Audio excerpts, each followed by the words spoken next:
The diplomatic demonstration chamber buzzed with tension. High-ranking officers from both human and Zorti militaries occupied the observation deck, their attention fixed on the testing area below, where Vexona stood encased in the modified Nexus 7 suit. Dominic's voice came through her earpiece, calm and reassuring. All systems nominal. Biometric readings stable. Ready when you are, Commander. She acknowledged with a slight nod, knowing he was watching from the control station.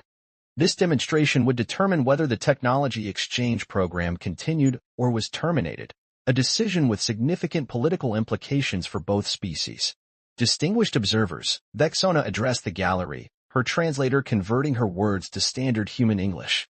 Today's demonstration will illustrate the successful integration of Zorti combat methodology with human adaptive technology. She began the demonstration sequence they had carefully choreographed, a modified version of an ancient Zorti battle form combined with the enhanced capabilities of the neural suit. The movements flowed with precision as the suit responded to her commands, amplifying her natural abilities without restricting her distinctive fighting style. Everything proceeded flawlessly until the final sequence, when a sharp pain lanced through her left side. A medical implant she'd received after a previous combat injury suddenly malfunctioning. The unexpected neural signal confused the suit's interface, causing a cascade of error responses.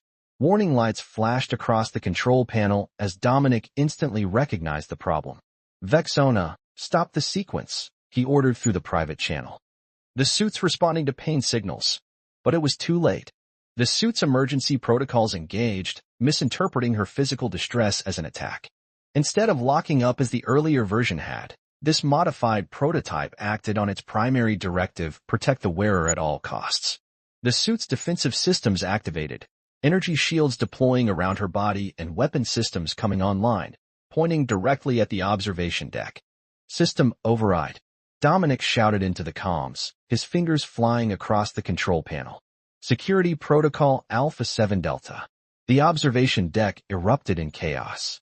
Human security forces moved to evacuate the dignitaries while Zorti officers reached for weapons, interpreting the malfunction as a potential attack. Through waves of pain, Vexona maintained enough clarity to realize the diplomatic catastrophe unfolding. Dominic, she gasped through their private channel. Can't control it. I know, his voice remained steady despite the crisis. I'm coming down there. No, too dangerous, she protested, but he had already left the control booth. The chamber doors slid open, and Dominic entered the testing area unarmed, hands raised to show the jumpy security teams he posed no threat. Everyone stay calm, he called out, approaching Vexona slowly. This is a technical malfunction, not an attack. Ellis, get back to safety, ordered General Hammond, the human military liaison. Captain, you dishonor yourself, growled War Commander Thactor, the senior Zorti officer. She is compromised. Dominic ignored them both, his focus entirely on Vexona. Her scales had paled to an ashen gray, indicating severe distress. The suit's targeting system swiveled in response to the perceived threats, but hadn't yet fired. The safety protocols were still partially functioning. Vexona, he said softly as he reached her, his voice for her alone. The suit's neural interface is amplifying your pain. I need to sever the connection manually. Her eyes locked onto his, filled with a vulnerability she'd never allowed him to see before. If the weapons discharge. They won't, he promised, though he had no way to guarantee it. Trust me. Something in his expression must have convinced her, because she gave a slight nod, the barest movement possible within the rigid suit. Dominic moved behind her, exactly as he had that first day, but with far more urgency. His fingers found the emergency release panel, but the suit's defense mode had locked it down. Plan B then, he muttered, removing a small device from his pocket, an electromagnetic pulse generator specifically calibrated for the suit's circuits. This will hurt, he warned her, and it will damage the suit, but it won't harm your implants. Do it, she commanded, her voice strained but resolute. Dominic activated the device and placed it directly on the suit's primary control node. A brief pulse of energy surged through the system, temporarily disrupting the neural interface. The suit's weapons powered down immediately, but the feedback sent a shock through Vexona's nervous system, causing her to cry out in pain. The sound tore through Dominic like physical agony. He caught her as the suit's rigid structure went limp, supporting her weight as the systems shut down. I've got you, he murmured, cradling her against his chest as medical teams rushed forward. The demonstration, she began weakly, is the least important thing right now, he finished, brushing a hand gently across her crest in a gesture of comfort that crossed species boundaries. Their eyes met again, and in that moment, surrounded by chaos and the wreckage of their carefully planned demonstration, something irrevocable shifted between them. You knew the risks, she whispered, her mandibles trembling slightly. Yet you came for me. Always, he replied simply, the word carrying weight far beyond its single syllable. Medical personnel reached them, separating them as they began treating Vexona's condition. Dominic found himself physically pulled away to deliver an emergency report to his superiors, but his eyes remained fixed on her until she disappeared from view. Hours later, after endless debriefings and technical analyses, Dominic was finally granted permission to visit the medical bay. He found Vexona sitting upright on an examination platform, her scales having regained some of their normal luster. The diplomatic incident has been contained, he reported formally, aware of the monitoring devices in the medical bay. Both sides have accepted the explanation of technical malfunction. Fortunate, she replied with equal formality, though her antennae tilted toward him in a way he'd come to recognize as personal interest. And the technology exchange? Proceeding with additional safety protocols, he confirmed, then hesitated before adding, my transfer request was denied. Her head tilted slightly. Transfer request? I requested reassignment from the project, he admitted. I felt my personal concerns might compromise my professional judgment. Understanding dawned in her multifaceted eyes. You refer to your decision to risk yourself for my safety. I would make the same choice again, he said quietly. That's precisely the problem. The monitoring light on the wall camera blinked out, their conversation no longer deemed security relevant, giving them a moment of rare privacy. Vexona's scale shifted to a deep indigo hue he had never seen before. Among my people, such loyalty is not considered problematic, she said softly. It is considered precious. Dominic stepped closer, the distance between them suddenly charged with possibility. And what would your people call what's happening between us? They would have no name for it, she answered truthfully. This is uncharted territory, Dominic. He reached out slowly, giving her time to withdraw if she wished, and gently touched his fingers to hers, a gesture neither human nor Zorati, but uniquely their own. Then perhaps, he suggested, his voice barely above a whisper, we should be the ones to map it. The observation lounge of the diplomatic vessel Harmonious Exchange offered spectacular views of Earth's night side, city lights tracing human civilization across the darkness. Vexona stood before the vast viewport, her ceremonial uniform adorned with the insignia of her new position, Liaison Officer for Interspecies Technology Development. 6 months had passed since the demonstration incident, transforming both her career and her understanding of humanity, one human in particular. The door slid open behind her. She didn't need to turn to know who had entered. Her antennae detected his distinctive scent immediately, sending a pleasant resonance through her nervous system. The Zoradi delegation seemed impressed with the revised neural interface designs, Dominic said, joining her at the viewport.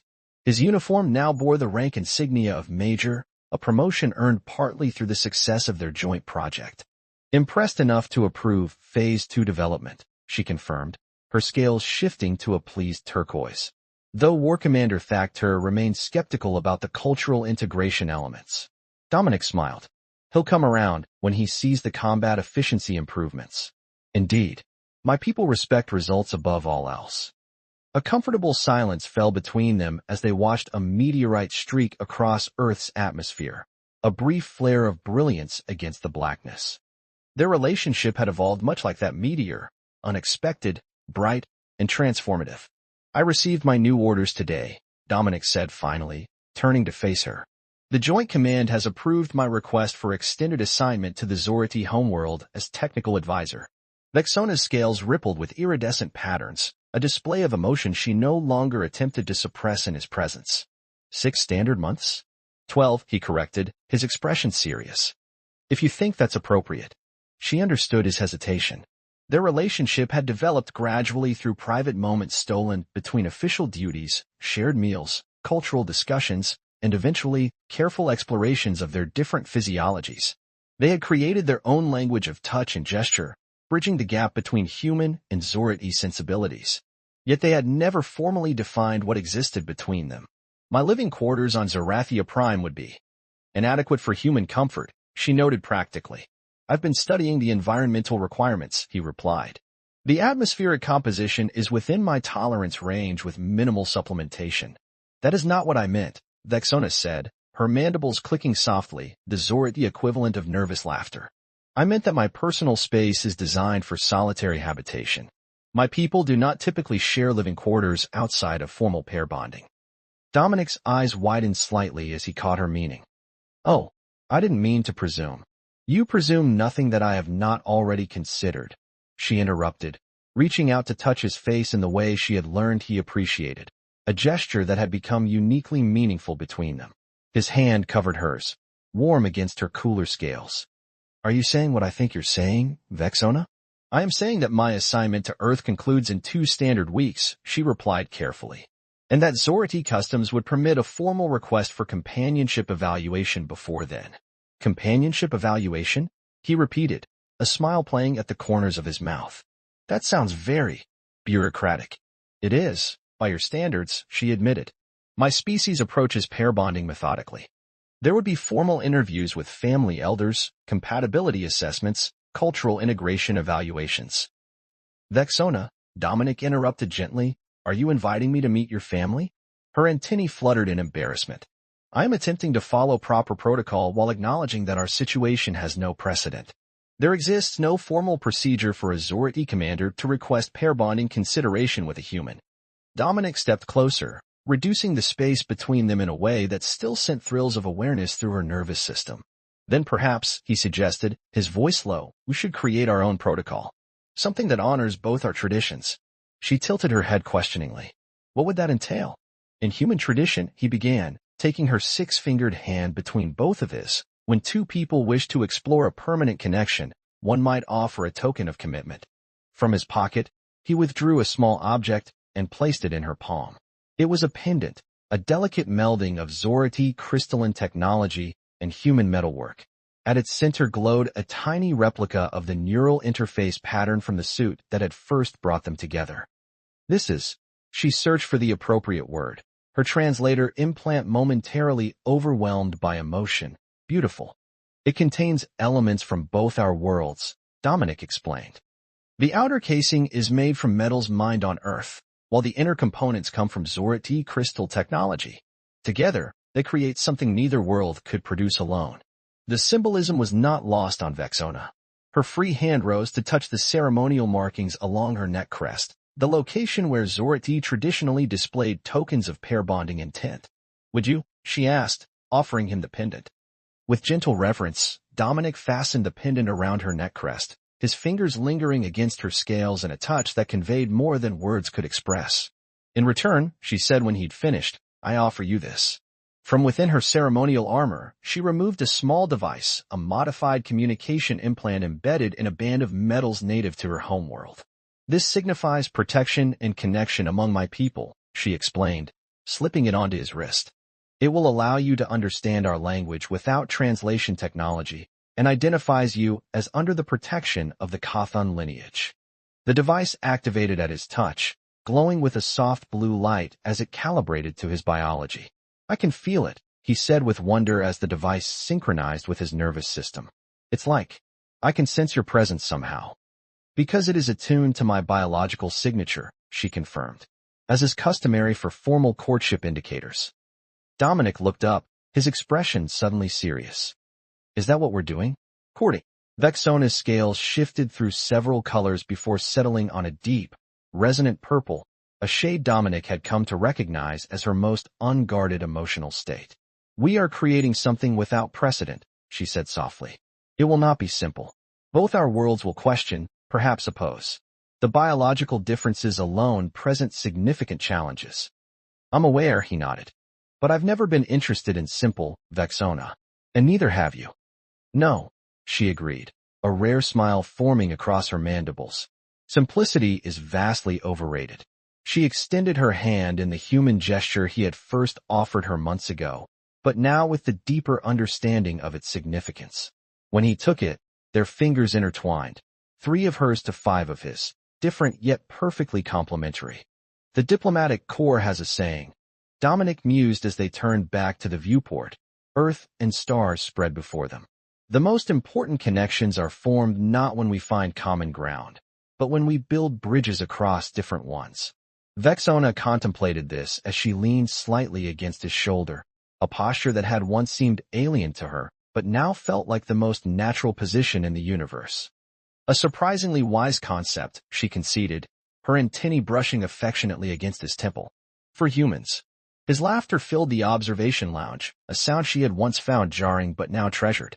Together they watched as the harmonious exchange adjusted its orbit, bringing the rising sun into view. Earth's daybreak illuminated them in its glow, a new day dawning on two worlds and two lives now irrevocably connected.